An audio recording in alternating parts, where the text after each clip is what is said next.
El procedimiento de la construcción de nuestro dispositivo mecánico consta de dos partes: el armado del circuito en una placa experimental y el armado del detector sísmico. En el armado del circuito en una placa experimental se inicia soldando el transistor NPN en la placa experimental con el cautín soldador de estaño.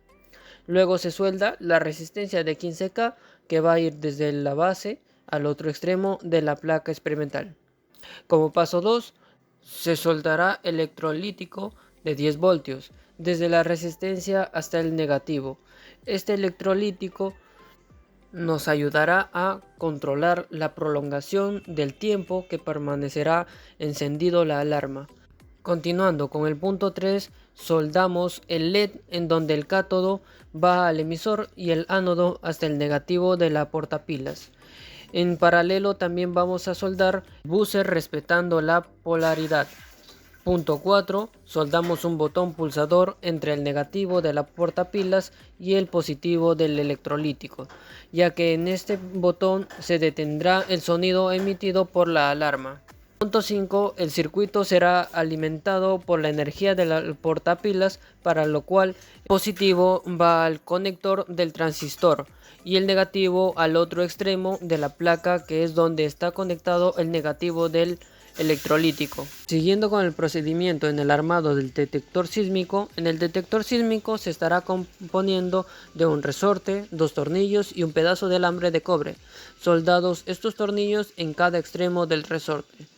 Luego, uno de los extremos se sostiene al resorte y el otro de los tornillos se pegará en una plataforma de melamina que nos servirá de soporte. Luego, en uno de los extremos de un pedazo de alambre de cobre le daremos la forma de un aro y lo colocaremos alrededor del otro extremo del resorte con el otro tornillo. Asimismo, el otro extremo del pedazo de alambre se pegará sobre la plataforma de melamina. Una vez que ya tenemos armado nuestro circuito y nuestro detector sísmico, soldamos los dos cables negros que irán al detector sísmico desde el circuito, en donde uno va desde el dispositivo al extremo del alambre de cobre que fue pegado a la plataforma, y el otro cable desde el electrolítico al extremo inferior del resorte con el tornillo.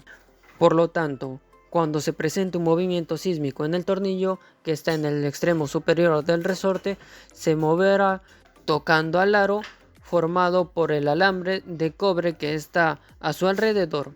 Es aquí donde el alambre le transmite una señal al circuito y este producirá el sonido de la alarma y se prenderá la luz roja LED, siendo estas las señales que debemos evacuar la edificación en la que nos encontremos o que debemos ubicarnos en una zona segura porque se está produciendo un movimiento sísmico. Fluido.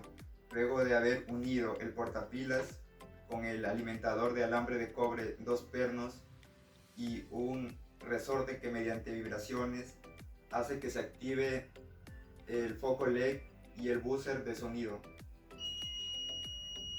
Este dispositivo nos permitirá detectar un sismo, ya que al momento de las vibraciones estos activarán el foco LED y el sonido mediante el resorte y los pernos al hacer contacto con el alambre de cobre, lo que hace que se prenda el foco y suene el buzzer activo. Conclusiones: el uso de los detectores sísmicos en el campo de la ingeniería civil es muy importante, ya que mediante las señales obtenidas se permite iniciar oportunamente los procedimientos y acciones de prevención segundos antes del arribo de las ondas sísmicas que pueden ocasionar daños a las edificaciones. Es por ello que el ingeniero civil, frente a estos desastres naturales, cumple un papel muy importante, debido a que los materiales que usa en la construcción de las edificaciones deben ser de una calidad para garantizar una adecuada resistencia y capacidad de la estructura para absorber y disipar la energía que el terremoto le otorga a la edificación cuando se sacude. Como segunda conclusión, se dice que para el caso de nuestro detector sísmico, que está conformado en una de sus partes por un resorte y un tornillo en el extremo superior, este actúa como un péndulo al desarrollar un movimiento oscilatorio pendular cuando se efectúan las vibraciones en un movimiento sísmico. Esta acción se visualiza cuando el resorte y el tornillo que se encuentra en el extremo superior choca al aro de alambre que está ubicado a su alrededor, por lo que al realizar un análisis de esta acción podemos decir que nuestro detector sísmico desarrolla un movimiento vibratorio libre sin amortiguamiento. Esto debido a que la fuerza que se desarrolla el resorte junto con el tornillo al efectuarse un movimiento sísmico sería una fuerza gravitatoria.